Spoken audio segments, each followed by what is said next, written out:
तो दोस्तों स्वागत है आपका हमारे चैनल राज कॉमिक्स राइजेस में। तो पिछले एपिसोड में आपने देखा कि शक्तिमान को डोगा ने हरा दिया है और ये सब तामराज किल्विश बैठा अकेला देख रहा था कहीं पर और वो बड़ा खुश हो जाता है ये सब देखकर।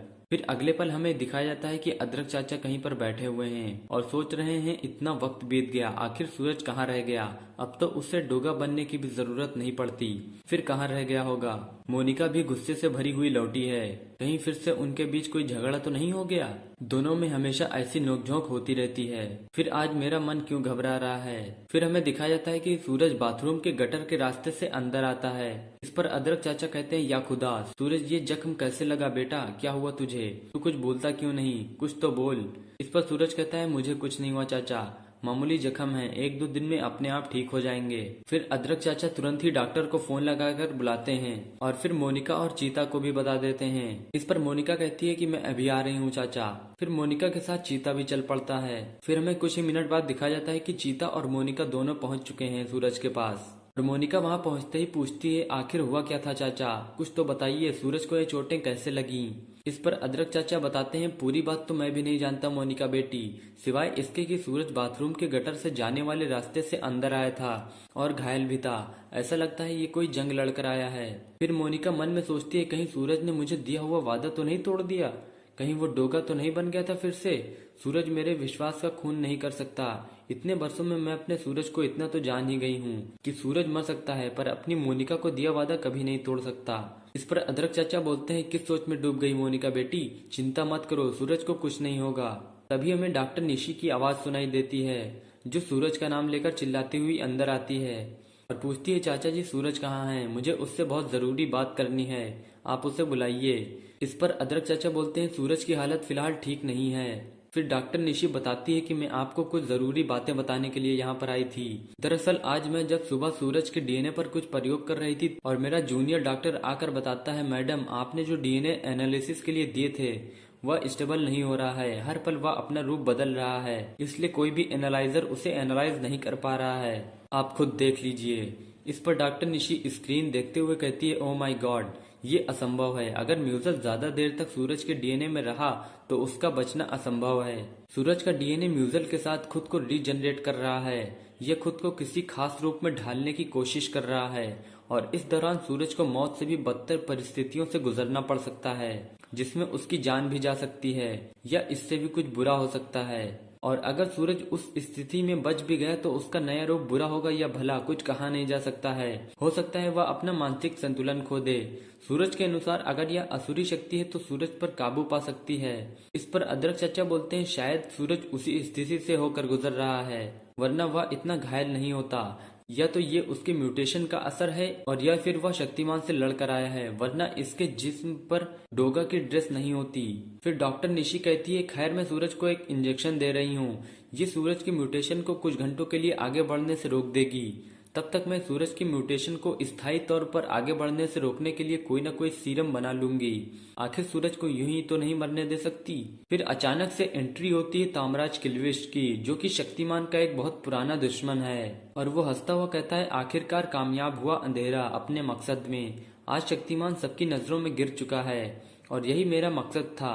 अपनी तमाम कोशिशों के बाद भी मैं अंधेरा नहीं फैला पा रहा था क्योंकि मैं पुण्य शक्ति को पाप शक्ति से टक्कर दे रहा था। पुण्य शक्ति को अगर कोई टक्कर दे सकता है तो वह है पुण्य शक्ति। इसी आधार पर मैंने शक्तिमान और डोगा की टक्कर का फायदा उठाया और आज शक्तिमान हार गया और डोगा जीत गया। पर क्या यह जीत डोगा की थी? नहीं, यह जीत अंधेरे की थी। शक्तिमान मेरे षड्यंत्र का शिकार हुआ।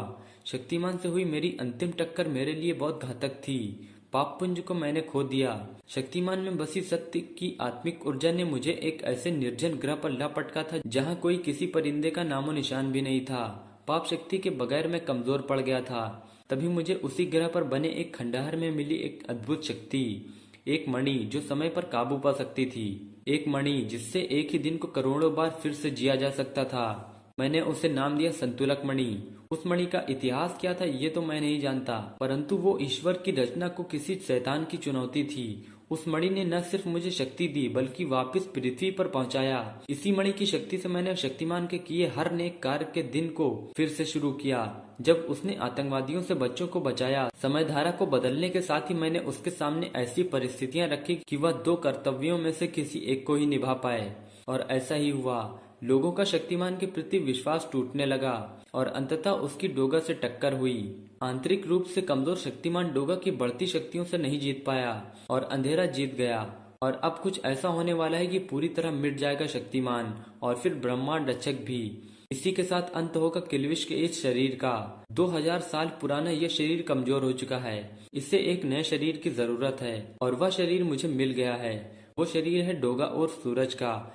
म्यूटेशन और म्यूजल की मिश्रित शक्ति से युक्त वह शरीर मेरे लिए उपयुक्त है। म्यूजल की अनंत शक्तियों और संतुलक की समय शक्ति से मैं ईश्वर को मात दे सकता हूँ। अब तो होकर रहेगा अंधेरा कायम। फिर हमें लाइन जिम में सूरज का कमरा दिखाया जाता है जहाँ पे सूरज लेटा हुआ था, और वहाँ पर तामराज किल्विश आता है और कहता है तो यहाँ लेटा है मेरा शिकार जो करेगा शक्तिमान के साथ ब्रह्मांड रक्षकों का भी सफाया, क्योंकि जब तक ब्रह्मांड रक्षक मौजूद है तब तक मेरा मकसद पूरा नहीं हो सकता। पूरी दुनिया में अंधेरा फैलाने का मकसद जो जल्द ही पूरा होगा, और उसके लिए सबसे पहले मुझे यह शरीर चाहिए। और तभी सूरज के कमरे का पूरा दृश्य बदल जाता है। उसके स्थान पर जो दृश्य नजर आ रहा था वो किसी नरक से कम नहीं लग रहा था, और नरक के शैतान की तरह ही प्रकट हुई वो आकृति जो देखते ही देखते सूरज के बेहोश शरीर में समाधि चली गई। और फिर सूरज अचानक से उठ बैठता है और उसके चेहरे पर हमें बदलाव साफ नजर आ रहा था। जैसे लग रहा था वो सूरज न होकर कोई दूसरा ही शख्स हो। और तब तामराज किल्विश जो कि सूरज के शरीर पर हावी हो चुका होता है वो कहता है यह शरीर तो बहुत शक्तिशाली है। गनीमत है कि डोगा की हिंसक प्रवृत्ति तथा म्यूजल की शक्ति के कारण यह शरीर मेरे रहने लायक बन गया है। म्यूजल की असली शक्ति अब मैं दिखाऊंगा शक्तिमान को। संतुलक मणि और म्यूजल की सम्मिलित शक्ति से पूरा विश्व बनेगा मेरा गुलाम। अब अंधेरा कायम होने से कोई नहीं रोक सकता। और तब हमें दिखाया जाता है कि तामराज किल्विश उर्फ सूरज ने अपना डोगा का ड्रेस भी पहन लिया था। फिर हमें कुछ दिन बाद दिखाया जाता है न्यू दिल्ली, जहाँ का रक्षक है परमाणु, और वहाँ आज परमाणु के सामने खड़ा था डोगा। और डोगा को देखकर परमाणु तो खुश हो जाता है, लेकिन डोगा हमें जरा भी खुश नजर नहीं आ रहा था। फिर हमें अचानक से डोगा का बदलता हुआ चेहरा दिखाया जाता है। शायद उस पर म्यूटेशन हावी होने लगा था। और तब डोगा कहता है अंधेरा कायम रहे, और इतना कहते ही डोगा परमाणु पर टूट पड़ता है। और डोगा का ऐसा रूप देखकर परमाणु समझ जाता है कि उस पर कोई शैतानी शक्ति हावी हो चुकी है, यानी कि अब डोगा दोस्त नहीं रहा। और फिर परमाणु कहता है दोस्तों के अलावा परमाणु किसी को भी बर्दाश्त नहीं करता, चाहे वह कोई शैतान हो या कोई फरिश्ता। लेकिन इससे पहले परमाणु कुछ कह पाता डोगा ने उसकी बेल्ट छीन ली थी उससे, और परमाणु की गर्दन को काफी जल्दी से जकड़ा भी था उसने। फिर हम देखते हैं किल्विश उर्फ डोगा ने परमाणु को मौत के घाट उतार दिया है। फिर अगले ही पल हमें दिखाया जाता है दिल्ली में कोई दूसरी जगह जहाँ पर तिरंगा खड़ा होता है, और तिरंगा के सामने खड़ा होता है डोगा। और डोगा तिरंगा से कह रहा होता है तेरे न स्वीकारने से सच बदल नहीं जाएगा तिरंगा, परमाणु मर चुका है ठीक वैसे ही जैसे 3:33 पर तेरी मौत हो चुकी है। इस पर तिरंगा कहता है भविष्यवाणी करना छोड़ दे डोगा, पागल कुत्तों से निपटना मुझे बहुत अच्छे से आता है। इस पर डोगा कहता है कॉन्फिडेंस अच्छी चीज है डोगा, पर ओवर कॉन्फिडेंस गलत है। और फिर हम देखते हैं 3:25 पर डोगा और तिरंगे के बीच में लड़ाई चालू हो चुकी होती है। जैसा कि डोगा ने कहा था कि 3:33 पर तुम्हारी मौत हो चुकी है।